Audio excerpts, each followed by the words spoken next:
Say that on camera one more time. I do not believe the Celtics are still the favorite. And I wrote this last night. And because I am an objective observer. Okay, now this is what I'm trying. This is important right here. Mm-hmm. This is not personal, but it is personal because this is what I'm trying to get Nick to kind of have a little more peripheral vision. When you get new information, yes, you get the opportunity as a professional broadcaster to potentially change what your opinion is. Yes. And that's where you are right now.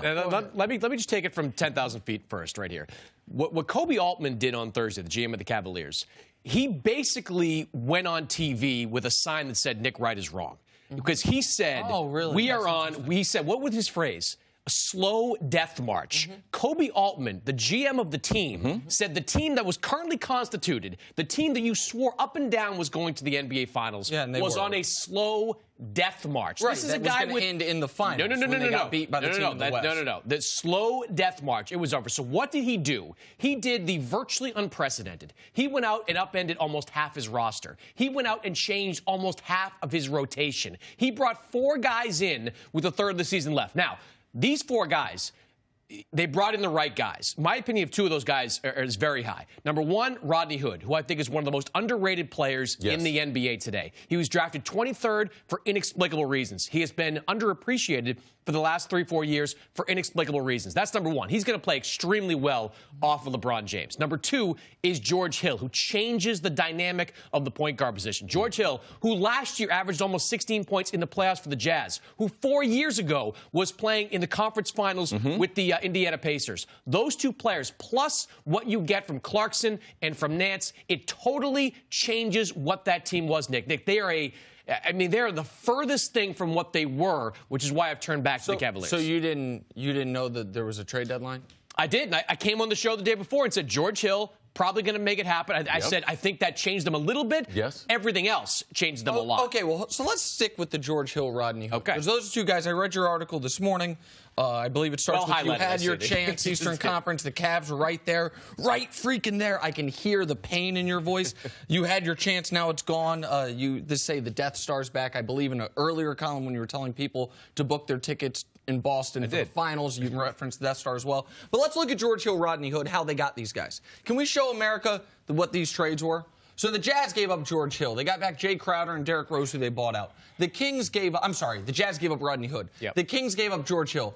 They got back Joe Johnson, who they bought out, and Iman Shumpert, who's injured, and a second-round pick. I say that to say this.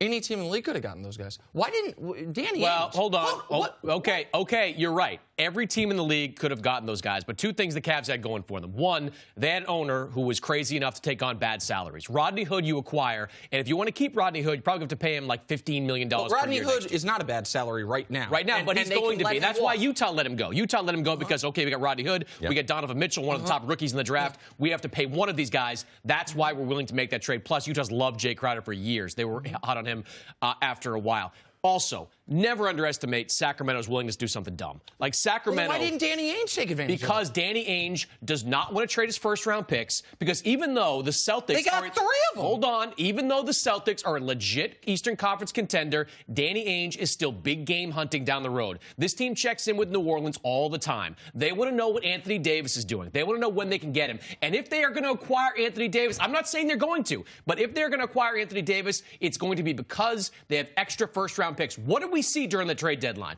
First-round picks, teams had a stranglehold on them.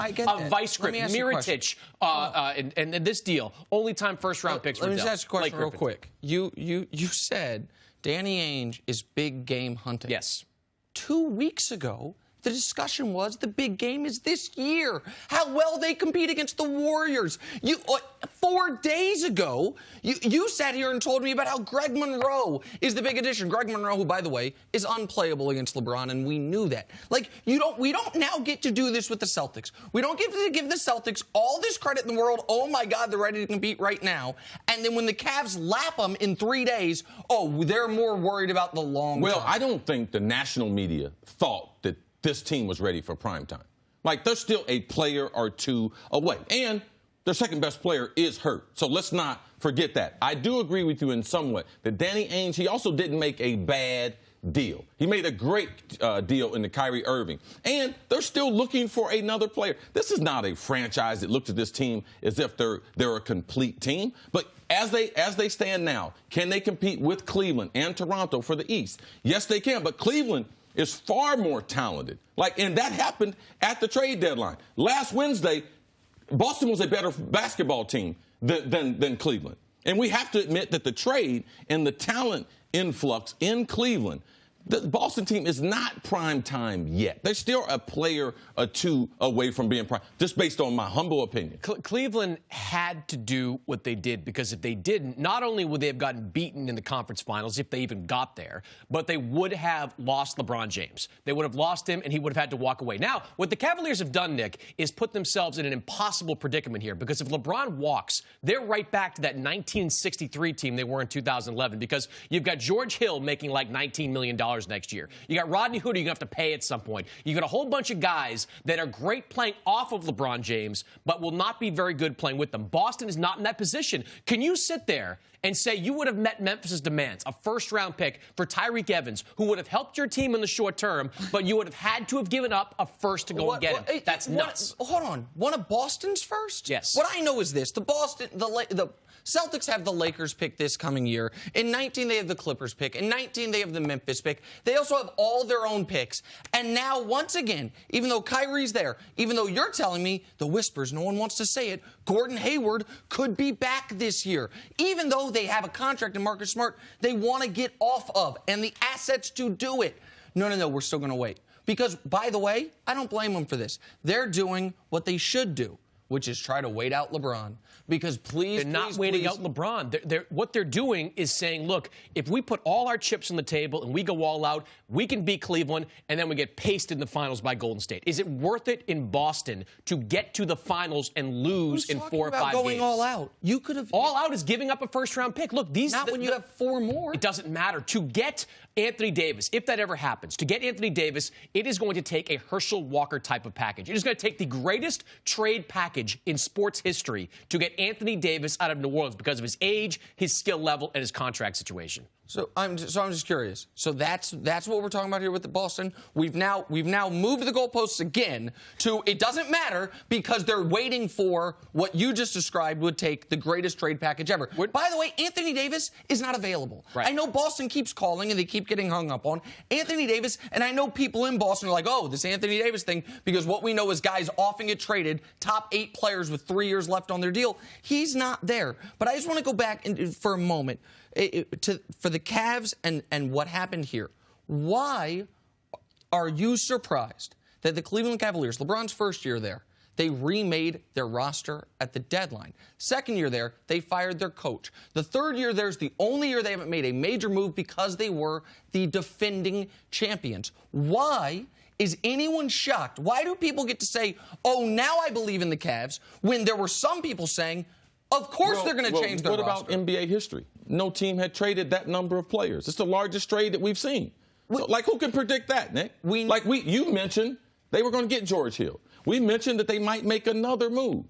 But, who knew that they were going to make that kind of move? Who knew that? People knew they were going to make moves, but nobody thought it would be this aggressive. I mean, you talk about high risk, high reward. And take on the salaries and the luxury tax. Very high risk. Well, they were willing to overpay, especially in the Laker deal. I thought that's where they might have gotten beat. I don't think you needed to give up a first-round pick, take on Jordan Clarkson's contract, when everybody knows the Lakers wanted to move off that contract to be players in the summer of 18 there. But they were willing to go deeper into their well of assets because they're in a different place than Boston. Because if they don't win this year, their franchise is probably screwed for the next 3, 4, 5 years or beyond. Boston can play the long game. Boston was a better team than Cleveland. And they still might not win. They were a better team than Cleveland as of before the deadline. They have now been passed because of the talent infusion that Cleveland puts in the roster. Can it be true that Boston was this clear favorite in the East, this better team? This team... No, he didn't say clear favorite in the East. He said better than Cleveland, though. Because Toronto could have been better. They were going to the finals. He believed that they were going to the finals. I know. I read Chris all the time. You got your hotel. Right, exactly. They get half a practice with a new team playing in Boston, a fully healthy Celtics team. And the Celtics get mollywopped. They're down 29 again. By the way, this is a problem for them, being down double digits. How can the first part be true and the second part be true? Unless just maybe the first part wasn't true. That the Cavs were in a rut, that LeBron was not engaged. But by the way, no matter what the team was, once it was set post-trade deadline, we were going to get re-engaged LeBron, which Boston has not beaten since Paul Pierce was playing. You can't say that the Cavs were in a rut and they got out of it because they changed the entire roster. Everyone in Cleveland, including the general manager publicly, disagrees with you. Everyone in Cleveland says they weren't a good team. They were not going to get out of that rut. They had been bad all the way throughout, so they went all in with this group, and they got the right guys. They got every piece they needed. Now, I'm still a little bit concerned. There are layers of concern here. Jordan Clarkson and Larry Nance, how do they look when they're shooting jump shots in a high-pressure situation as opposed to the Lakers, who have done nothing for the last 4 years? Wait a second. Who do the Cavs? I mean, who do the Celtics have that's proven they can hit a big shot outside of Kyrie? Kyrie. Who? That's pretty much it. Oh, okay. Al Horford's been a few shots. Al Horford had a season He's been to a conference finals. He's 12 years old. I'm just saying. Look, the Cavaliers are better. I give them credit. They went all in. I don't think the Celtics should have matched them. I don't think you have a first-round pick for a Tyreek or somebody that would be a short-term fix with that team. My. Things are getting interesting. Thanks for watching. Subscribe here to get the latest from the show. Also, be sure to check out more of the best clips from First Things First, or go watch a few segments from our other shows on FS1.